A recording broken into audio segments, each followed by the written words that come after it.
This is the Norris Group's Real Estate Investor Radio Show, the award-winning show dedicated to thought leaders shaping the real estate industry and local experts revealing their insider tips to succeed in an ever-changing real estate market. Hosted by author, investor, and hard money lender, Bruce Norris. Hey everybody, it's Aaron Norris with the Norris Group, and today we are here with Iris Veneracion. She began her full-time real estate investing career back in 2003 when she quit her six-figure corporate job in mortgage finance. She has now purchased, wholesaled, and rehabbed or sold over 200 properties in Southern California. She is the director of InvestClub, formerly known as InvestClub for Women. Ooh, fabulous. For those insiders, you know what that means. And last fall, she helped us create a very beefy chapter, and I'm very grateful on short-term rentals. It was something that I've been wanting to cover for a long time. And she is now also proud mom of two twin boys. So I'm super excited she's here and made some time. So thanks for joining us, Iris. Thank you, Aaron. Thanks for having me. And I always like to start with sort of why people got into real estate and mortgage to begin with. So why real estate?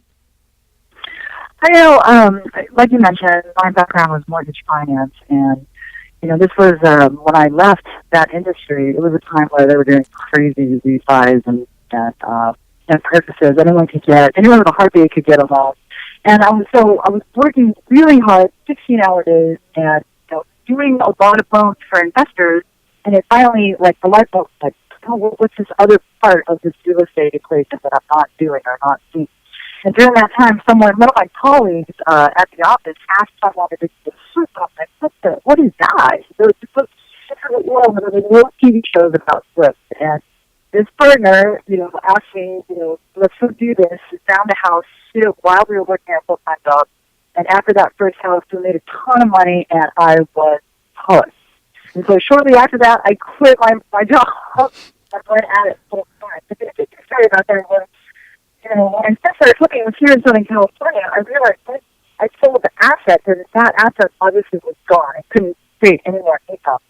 So it kind of opened my eyes to the fact that after you flip it, what was I going to do with all that cash? So I started buying rentals, and because California was so expensive at that time, I did a lot of stuff out of state. Today, I'm back all in California. I mean, obviously, the market turns, during my career, 2007 to 2008, took a huge tumble, lost a ton of money, but now I'm happily just living here in Southern California, and now all my rentals are here in Southern California where I can drive to them and visit them when I want without getting on a plane. So I'm really happy about that.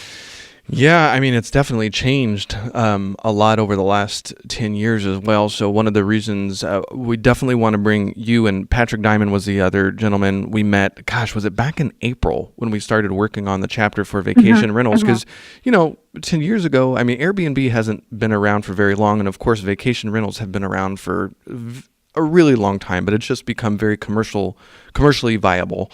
And their system is brilliant. If you think about it, connecting to things like social media, you're allowed to verify the trust factor that people are who they say they are. And the owner of the real estate is being able to review the person who's renting the property and vice versa. So there's this trust factor that's really brilliant in the social media aspect of what they've brought to the table.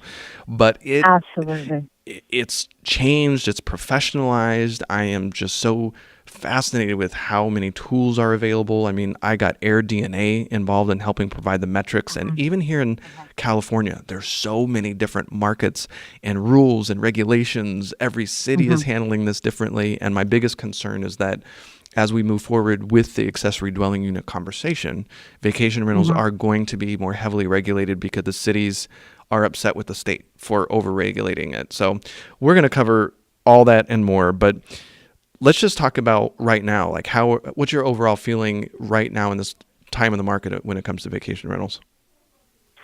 Well, let me just start by saying, this whole vacation short-term rental thing is, I feel it's part of this new economy that we're in, and that's why I get so excited about it. With Uber, Lyft,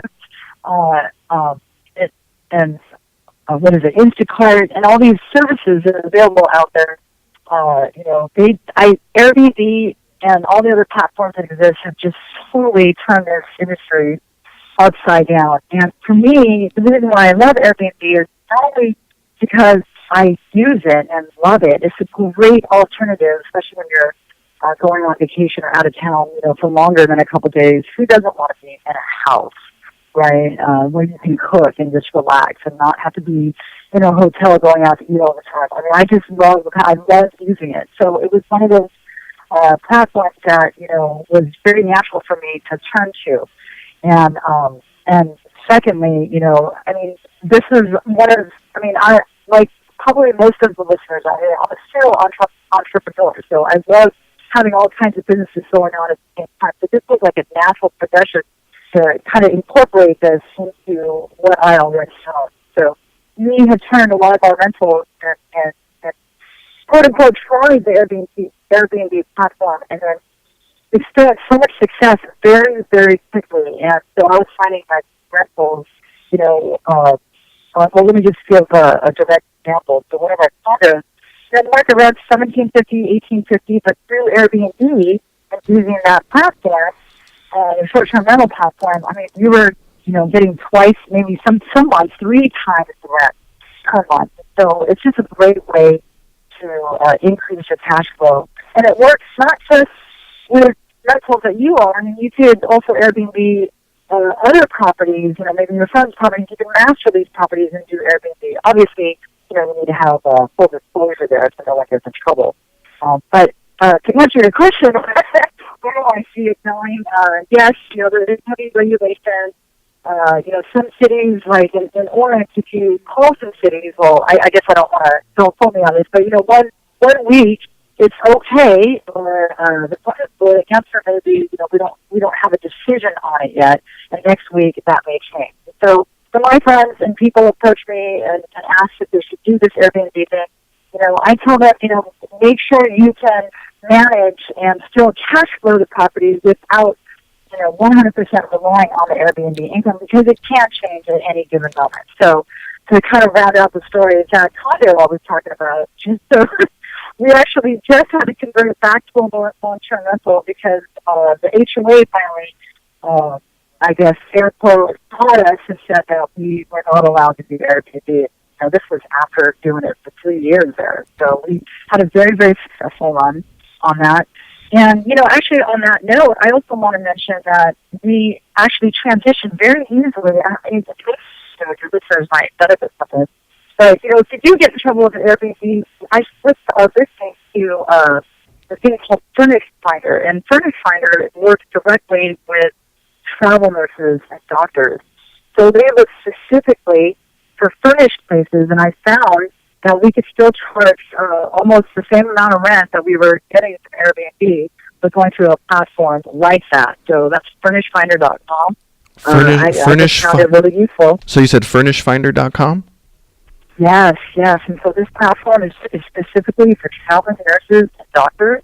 And so a lot of the local hospitals need nurses and doctors, and so they will hire them for temporary stints, but these stints, they'll give them contracts for a minimum of 2 to 3 months. And so there's still kind of the in-between. A short-term rental is not necessarily a long-term rental. So in my situation, where I already had a fully furnished rental, I was no longer allowed to do short-term rentals. Most cities call a long-term rental anything over 30 days. Perfect, and yeah. So because my place yet was furnished, I just signed a contract with 2 traveling nurses that are coming into this particular condo, and they have a crazy stipends, monthly stipends, so they can afford the higher rate. Right. And so, just a tip. That if that happens to influence the rental or Airbnb, I should say, that's actually an option. Great idea. All right, so I've got furnishfinder.com, and I'm glad you brought that up, because I do have people call, and I'm always surprised when they get stuck and they call and they're stuck already. And I'm like, well, how did you price this out? And they really only priced it out based on the income they would get from a fully rented all year round vacation rental. And I'm like, did you look at seasonality? Did you check the local rules? And the same goes with accessory dwelling units. I think we're all seeing what a pain it is when you don't have regulation at the state level and you have to consider every single municipality, not only what they've got on the books, but also what's coming. So if you're in Orange County and you've got a Palm Springs, accessory dwelling unit and you're not paying attention, the rules can completely change. You're not voting in there. You're not getting email updates. You're not reading the local paper. So you can completely get just hit up. In trouble. In trouble and not even know. So like, isn't Anaheim the one where you've got, I think it's coming up like 2021, you have to convert it back to a long-term rental or sell it? Is that? Yes. They extended it, I think, to 2019, and then now you have to convert back. Well, it's hard for me to keep up with every regulation in the city. So, I mean, seriously, if people have them, they definitely need to check in with the city before they start anything. Yeah, and even great resources like AirDNA. AirDNA, when I was looking at their data, and then I wanted to put notes in the book on if I could find the latest regulation by city.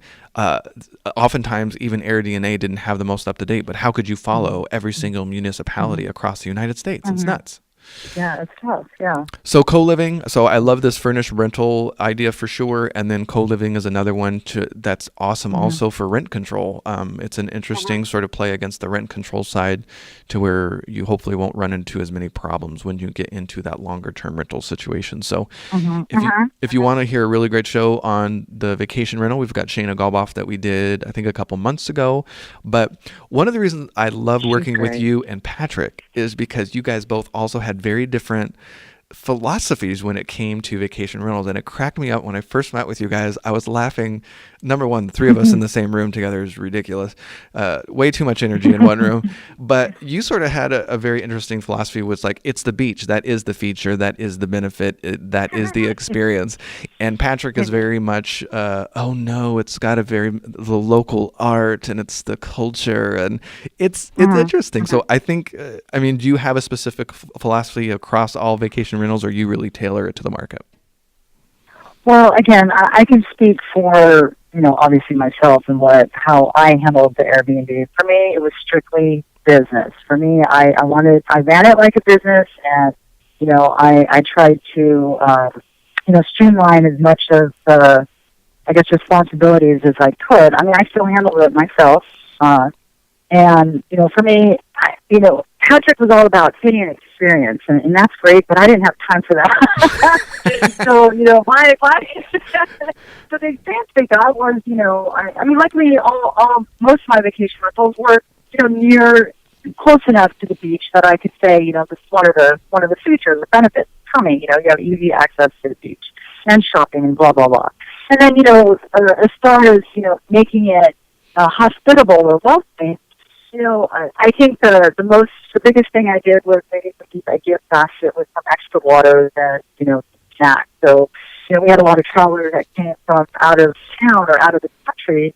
And obviously when they first get in there, it's kind of nice to be able to just, grab some waters or have a little snack without having to go to the grocery store or whatnot.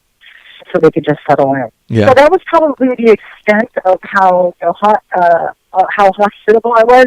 And partly what people look for is location. What's around you, what can they do, and number two, I think the most important thing is that there's internet and that it's clean. Yeah, you have those things, and it's all you need. And you can become a super host just with that, without having great experiences. So I love Patrick, and yes, he has amazing reviews, and he's totally about the experience. And some people will go for that, but I find that most people, just need a place to stay.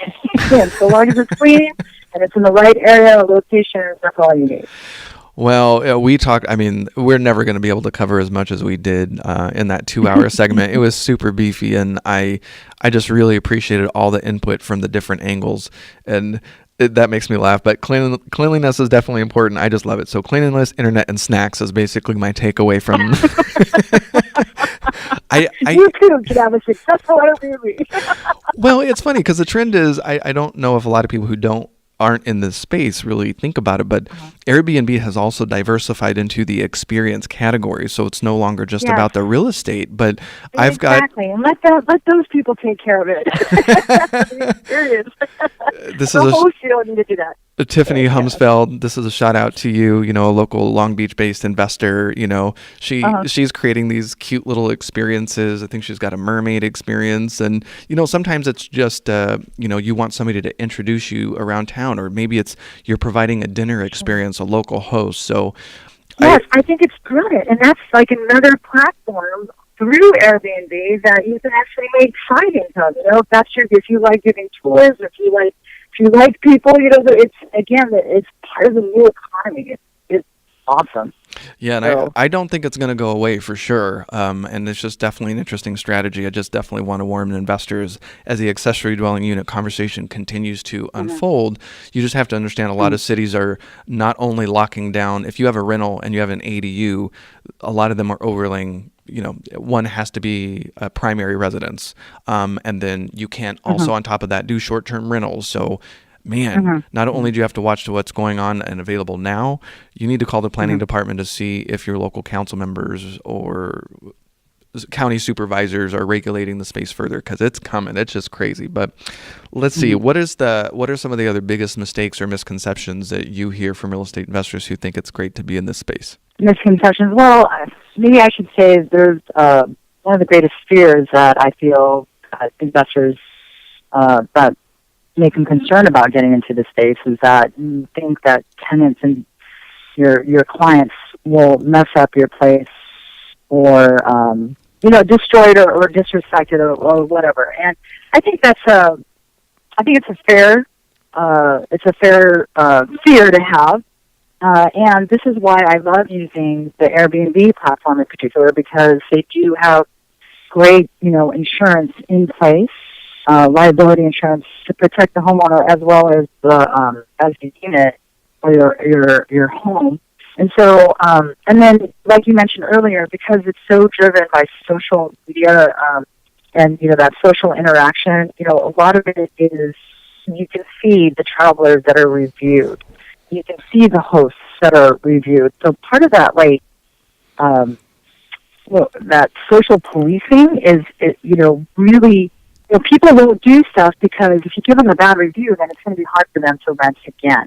So I just find that if so long as you, choose your clients, like I have certain rules in my mind as far as, what tenants to take or not. And, I don't like any last-minute rentals. I don't want them to be, in the same town. And, if I have a unit in Orange, I don't want them to be from Santa Ana, renting my unit in Orange, because I'm like, what is this? Is this a vacation? You're trying to get away from, something, what's going on? So I always try to question those things before I just, let people rent. Or a book, I should say. Interesting. So, how do you delicately say, like, hey, you live in Torrance. Why are, you're not there far away? Like, I just ask them straight up. Just be like, you're local. Why is it that you're needing a place, they may say, I'm coming for Disneyland, right? But I'm like, you're local. Why do you need a place, right? And that, believe it or not, most of the time people are really honest. Like, I'll give you an example. I had this, person try to rent my place. Again, exactly the situation I described. It was from Santa Ana's profile, and my place was in Orange, right? And his thing was, I'm going to Disneyland. I'm like, why do you need to come and stay in Orange? When you live in Santa Ana, go to Disneyland. And he said, and he literally responded, my mom doesn't let us party in the house. And I'm like, you're kidding, right? Decline. Hey, at least he was honest. You have to ask, though, right? And then, other rules are, I don't want any filming, in the place, because I never know what they're filming. They could say one thing, but, it could be something else. So there's just certain rules that you have to get comfortable as a host. But I can say, for the most part, it hasn't been perfect 100% of the time, but nothing that is not manageable. I think the hardest thing that I ever had to go through was, we had some kids stay in our unit, and they wet the mattress, and we had someone else coming in the same day, and I literally had to get a new mattress to the place the same day before the next tenant. But, that was literally the first thing that's ever happened for me. So knock on wood, Right. Oh man, you hear the horror stories. One of the things that I didn't really think about until we started working on this chapter for the portal was that you typically have at least a cleaning person in, at every other week minimum. So you've got a lot more eyeballs on the place. Do you find that it's getting kept up more than if it were a long-term rental? Absolutely. Absolutely. Yes, every time the cleaner comes in, it could be at very minimum once a week, sometimes 2 or 3 times a week. Yeah, the place is getting cleaned all the time. So, and if there's anything wrong, I can find out right away. And so things can be easily, fixed and maintained. Whereas in a long-term rental, you can offer to clean the place, but, my nurses, I don't know if they're going to hire a nurse. Probably not, for example, right? So when it's time for them to check out, we'll probably have to do a deep clean. And so this is that is one great benefit of having a short-term rental. Again, the maintenance is constant. So I find that it actually, is in better condition. Well, it makes sense if it's getting cleaned, probably a lot more than if your long-term rental people are in there. Mm-hmm. So it makes a lot of sense. Well, what are some of the trends that you sort of see coming up in maybe the next few years when it comes around this space? I'm really hoping it's here to stay. And I've got signals. And I just think the more people, if more people actually use it and were familiar with it, I think there's less, I guess, less, what's the word I'm looking for, Aaron? Defiance against it, but I'm really hoping, I don't have any data like where maybe you can pull, but I really feel that this space is going to stay.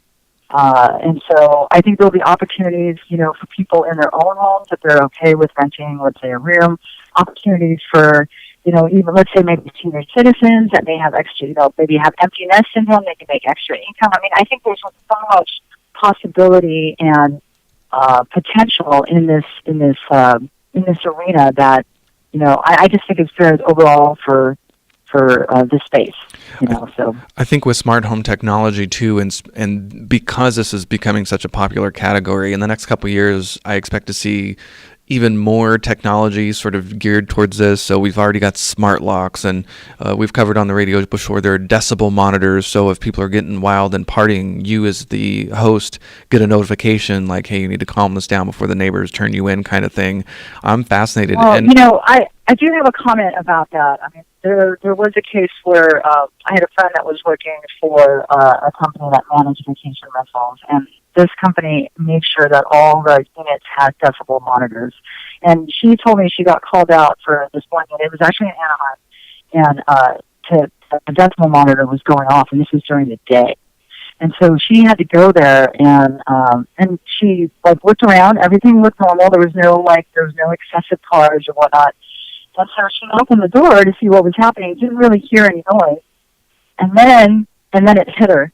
There were 2 young children in the house, and they were running,